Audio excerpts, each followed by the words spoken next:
My name is Zainab.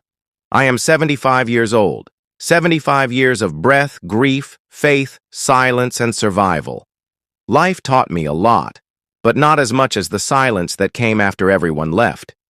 People often say, at this age, one only seeks peace. But no one tells you what to do when peace begins to feel like slow death. I lost my husband when I was 50. We had 3 children. I raised them with love, taught them right and wrong, and gave them wings. They all got married. One moved to Dubai, one to Islamabad, and one just 2 streets away, but still far enough to forget a mother's silent meals. In the beginning, they would call, ask about my health, send mangoes in summer. But gradually, the calls faded. Life gets busy, they say. And so I became just Ami on special days. Alone in a quiet house filled with memories and prayer rugs, I often sat in the morning with a cup of tea and stared into the mirror. Wrinkles deepened, eyes dulled, hands trembled. I would ask myself, Zainab, are you waiting for death or forgetting how to live? That morning, something inside me shattered, and something awakened. I opened the old wooden cupboard and found my sewing machine, rusted but alive. I gathered old pieces of cloth and started stitching. My fingers fumbled, my eyes struggled, but I stitched, one cushion after another. I named each piece after something I missed. Amjad's smile, Fariha's first Eid, rainy mornings with Abu. I wasn't sewing fabric, I was sewing my memories back together. After a week, I took pictures of 5 of my cushions and posted them on Facebook. No hashtags, no filters. Just raw, wrinkled hands and color. I didn't expect anything. But after 3 days, a message popped up. Auntie, are these for sale? I want to gift one to my Nani. I cried. Not out of business joy, but because someone, somewhere, saw beauty in something I created. Slowly, orders came in. Then came interviews. A local journalist wrote, 75-year-old Zainab redefines purpose after loneliness. I wasn't just stitching now, I was healing. Healing the years I had spent forgetting I had value. From cushions, I moved to tote bags, prayer mats, embroidered quotes. Every color I used reminded me that I still had something to give. I stitched with tears sometimes with a smile. One woman wrote to me, Auntie, your prayer mat made my dying mother smile for the first time in weeks. I sat with that message for an hour, holding it like a newborn. Today, my small home is filled with fabric, threads, and the aroma of chai. People from all over the world order from me. Young girls call me Zainab Nani. Women ask for my recipes of stitching and survival, but for me it's not a business. It's rebirth. Every time I finish a piece, I whisper to my sewing machine, Shukriya, for saving me. Last month, I spoke at a school where teenage girls sat wide-eyed as I told them, your age is your power. Mine is my proof. They clapped, and I cried. I never thought loneliness could lead to legacy. At 75, I do not fear death. I fear not living. And now, as I sit by my window, stitching another story into cloth, I repeat one thing like a prayer. As long as you are breathing, never give up. Because dreams don't have deadlines, and neither does dignity.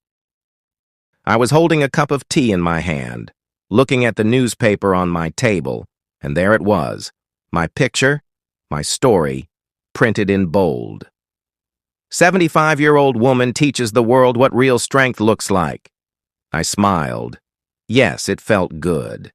Recognition, appreciation, the applause from strangers. But somewhere deep inside, something broke. In all this success, the one thing that still ached was the silence from my own children. My own sons and daughters, for whom I sacrificed my dreams, for whom I spent sleepless nights, for whom I gave my youth and my strength. They hadn't visited. They hadn't even seen the things I created. I was winning in front of the world, but somewhere in the heart of a mother I was still losing. I didn't cry that day. I just sipped my tea, stared at my sewing machine, and told myself that sometimes life gives and sometimes it just doesn't.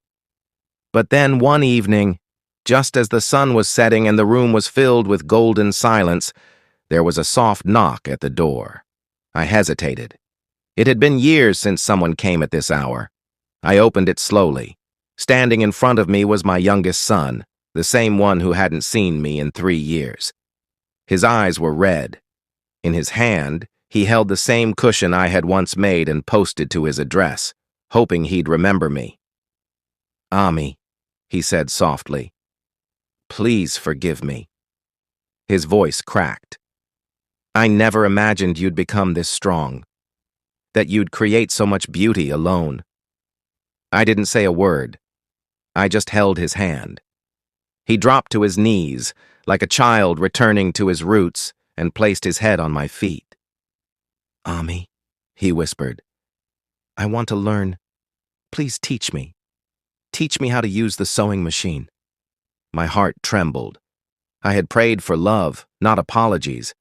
But here it was, the miracle I never expected. We didn't talk about the past. There was no blame, only thread, cloth, and silence stitched with healing.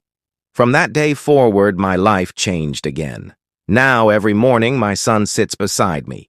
We create one cushion a day, and every time the final stitch is placed, he smiles and says, "Ami, you're still the greatest teacher in the world." I never reply.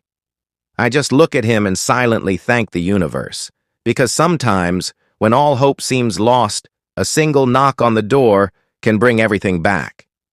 This was a victory, far greater than likes or shares or interviews. This was a mother reclaiming her bond, one stitch at a time. Some evenings, he reads me messages from customers. Some nights we laugh at the imperfect lines we stitched. And once, he said, "I want to start a page, Zainab and Son." I laughed, not because it was funny, but because it sounded like healing. He calls me Ami now, not just on special days, but every evening when we sit to sew. He even told his friends about me, and now young boys and girls message me, asking if I can teach their mothers too.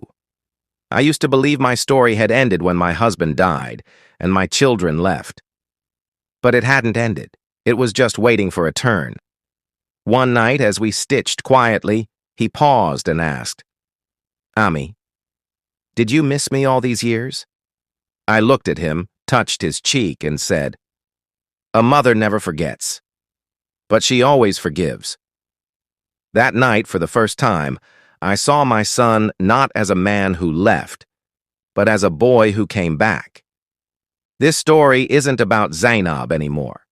It's about every mother who sits in silence, waiting for a knock. It's about every broken heart that still holds on to a thread of hope.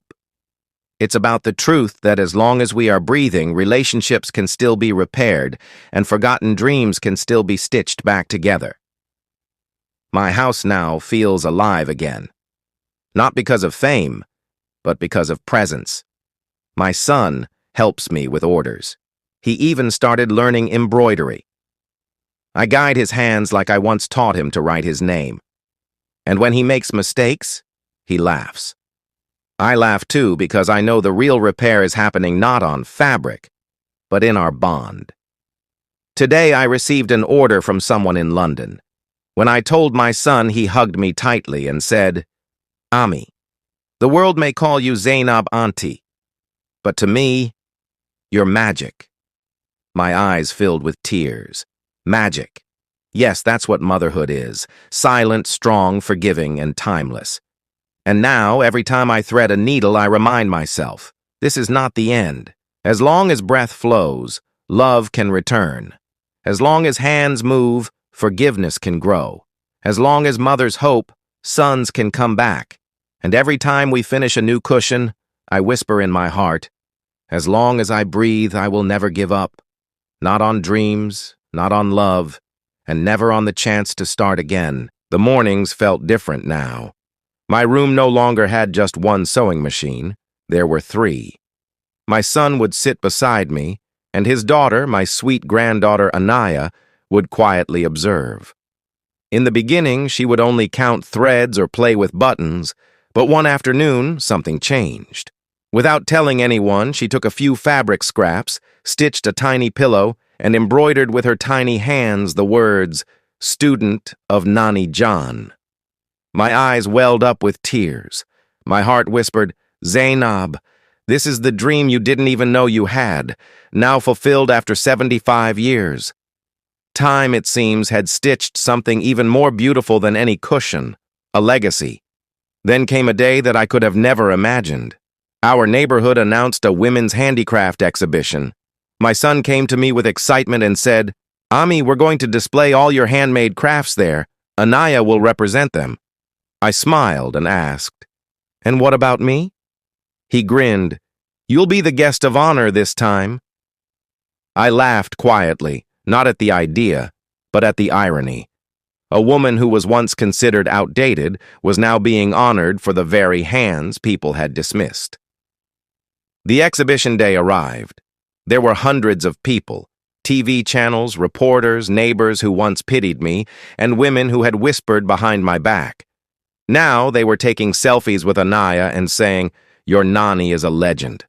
A woman like her is born once in a century." I stood in a corner, tears quietly gathering in my eyes, watching my granddaughter hold a mic. Then she said something I will never forget. "My Nani taught me that failure only happens when we stop trying. She achieved a victory at 75 that some never manage in their youth." The crowd clapped, but I was too overwhelmed to hear them. I had received many compliments in life, but this was the echo of everything I had silently stitched into my soul. I didn't need awards, because my real prize stood in front of me, speaking with pride. From that day, my life moved into a peaceful rhythm.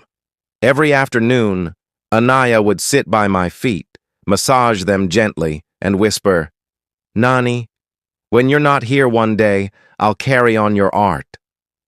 I'd smile and place my hand on her head, thinking, "May every daughter inherit her mother's forgotten dream." That prayer became my truth. What once started as a lonely woman's rebellion against silence had become a family movement. Now girls from the community would visit our home. Some came to learn stitching, others just to sit and talk. I became Zainab Nani to many. My tiny home echoed with laughter, needles clicking, and fabrics being passed hand to hand. Even the walls looked brighter. My son started a small website, Nani's Legacy. Anaya took pictures of every new creation and wrote captions like "Made with Wisdom" or "Threaded with 75 years of strength." One day she said, "Nani, we've received an order from Canada." I couldn't believe it. A woman once forgotten by her own street was now sending her love across oceans.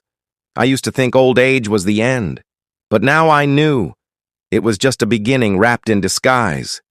It wasn't about business, it was about meaning. Every cushion told a story. Every dupatta carried my years.